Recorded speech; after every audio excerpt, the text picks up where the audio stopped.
কথা হ'ল যে আজি আমি ইয়াৰ পৰা সমূহ অসমবাসী ৰাইজক এটা আহ্বান জনাব বিচাৰিছোঁ যে অনা অসমীয়া মিয়াৰ যিটো আগ্ৰাসন, এই আগ্ৰাসন ৰোধ কৰিবৰ কাৰণে কিন্তু সকলো অসমীয়াই মাৰ বান্ধি থিয় হ'ব হ'ল। সকলো অসমীয়াই কঁকালত টঙালি বান্ধি ওলাই আহিবৰ সময় হ'ল, কাৰণ ইতিমধ্যে জোৰ পুৰি হাত পালেহি। আমি যিটো আচলতে সমস্যাত আমি ইমান দিনে ভুগি আছোঁ, সেই সমস্যাটোৰ এগেইনষ্টত আচলতে আমি স্বতঃস্ফূৰ্তভাৱে ওলাই নহাৰ বাবে আজি এনেকুৱা এক আগ্ৰাসী ৰূপ ল'বলৈ সক্ষম হৈছে। আৰু আমি ইয়াৰ পৰাই চৰকাৰক আহ্বান জনাইছোঁ যে মোদী ডাঙৰীয়াই প্ৰথম শাসনত লোৱাৰ আগতেই তেওঁ কিন্তু এটা কথা উল্লেখ কৰিছিলে যে তেওঁ চৰকাৰলৈ অহাৰ আগতেই, বিজেপি চৰকাৰ অহাৰ ছমাহৰ পাছতেই আচলতে সমূহ বাংলাদেশী মিয়াই আচলতে টালি টোপোলা বান্ধিব লাগিব বুলি কৈছিলে। কিন্তু তেওঁৰ সেই প্ৰতিশ্ৰুতি আচলতে এতিয়া অসাৰ হ'ল, তেওঁ সেই প্ৰতিশ্ৰুতি এতিয়া ধোঁৱা চাঙত উঠিলে। গতিকে আমি পুনৰ ইয়াৰ পৰা আহ্বান জনাম যে তেওঁ অতি শীঘ্ৰে এই প্ৰতিশ্ৰুতি পূৰণ কৰক। যিহেতু ইতিমধ্যে আপোনালোকে দেখিছে যে যোৱা পৰহি যিটো ঢিঙৰ কাণ্ড হ'ল, আৰু আচলতে এইটোৱে প্ৰথম ঘটনা নহয়, এনেকুৱা অসংখ্য ঘটনা ঘটি আছে অসমত। আজি কিছু বছৰ আগতে অনিমা বৰা নামৰ এগৰাকী শিক্ষয়িত্ৰীক আচলতে স্কুলৰ পৰা উভতি যোৱাৰ সময়তেই কেইজনমান এনেকুৱা দুষ্কৃতিকাৰীয়ে তেওঁক বলাৎকাৰ কৰি হত্যা কৰিছিলে। আৰু ইয়াৰ পিছতো ঢিঙৰ কাৰ্যটোলৈকে আচলতে বহু এনে ঘটনা ঘটি গ'ল, কিন্তু আইনৰ সোপাধিলা আইনৰ কাৰণে আচলতে তেওঁলোক বাৰে প্ৰতি হাৰি যাবলৈ সক্ষম হৈছে। আৰু এই ক্ষেত্ৰত আচলতে আমাৰ নিজৰ মানুহখিনি, অসমীয়া খিলঞ্জীয়া মানুহখিনিৰ আচলতে যথেষ্ট ভুল আছে। এলেহুৱা প্ৰকৃতিৰ আমাৰ খিলঞ্জীয়া মানুহখিনিয়ে কাম কৰিবলৈ এই মিয়াসকলক গাঁৱে ভূঞে বিভিন্ন কাৰ্যত লিপ্ত কৰোৱাৰ বাবে আচলতে তেওঁলোকে এই সুবিধা পাইছে। গতিকে আমি সমূহ অসমবাসী ৰাইজক আমি আহ্বান জনাম, বিশেষকৈ উজনি অসমৰ ৰাইজক আমি আহ্বান জনাম যে তেওঁলোকে নিজৰ কাম নিজে কৰিবলৈ আৰম্ভ কৰক। কাৰণ আমি ইতিমধ্যে এসপ্তাহৰ সময় বান্ধি দিছোঁ।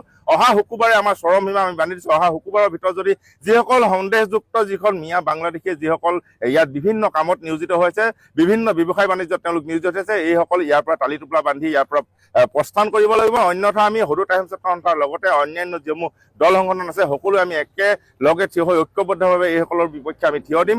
আৰু আমি নিজেই আচলতে প্ৰয়োজন সাপেক্ষে জাতিৰ কাৰণে আমি আইন হাতত তুলি ল'বলৈ বাধ্য হ'ম। আৰু বিশেষকৈ শিৱসাগৰৰ লগতে উজনি অসমৰ বিভিন্ন ইটা ভাটা, বিভিন্ন ফেক্টৰী আৰু অন্যান্য বিভিন্ন কামত আচলতে নিয়োজিত কৰি ৰখা হৈছে এই সন্দেহযুক্ত ব্যক্তিসকলক। গতিকে আমি মালিক পক্ষকো আমি আহ্বান জনাম যে তেওঁলোকে নিজৰ যিসমূহ কাৰ্য আছে, যিসমূহ কাম কাজ আছে, সেই কাম কাজসমূহত এই ব্যক্তিসকলক, এই সন্দেহযুক্ত ব্যক্তিসকলক যাতে তেওঁলোকে নিয়োগ নকৰে। আৰু যিসকল খিলঞ্জীয়া আমাৰ অসমীয়া বা জ্ঞাতিয়ে তেওঁলোকক ভাড়াঘৰৰ পৰা ব্যৱস্থা কৰি তেওঁলোকক থকা মেলাৰ যি সুবিধা কৰি দিছে, বা খেতি পথাৰৰ পৰা কাম কৰিবৰ বাবে আমাৰ গাঁৱৰ বিভিন্ন ৰাইজে তেওঁলোকক যি থকা মেলাৰ ব্যৱস্থা কৰিছে, এই সকলো যাতে সেই সকলো পৰা যাতে তেওঁলোক বিৰত থাকে।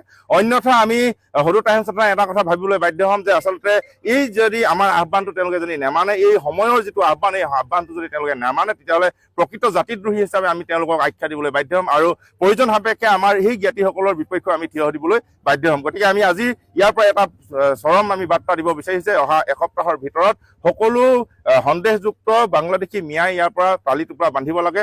আৰু লগতে আমি দেশীয় হওক বা বহিৰাষ্ট্ৰৰ পৰা প্ৰব্ৰজিত যিসকল অনা অসমীয়া হওক, এই অনা অসমীয়াসকল আমি সতৰ্ক কৰি দিব বিচাৰিছে।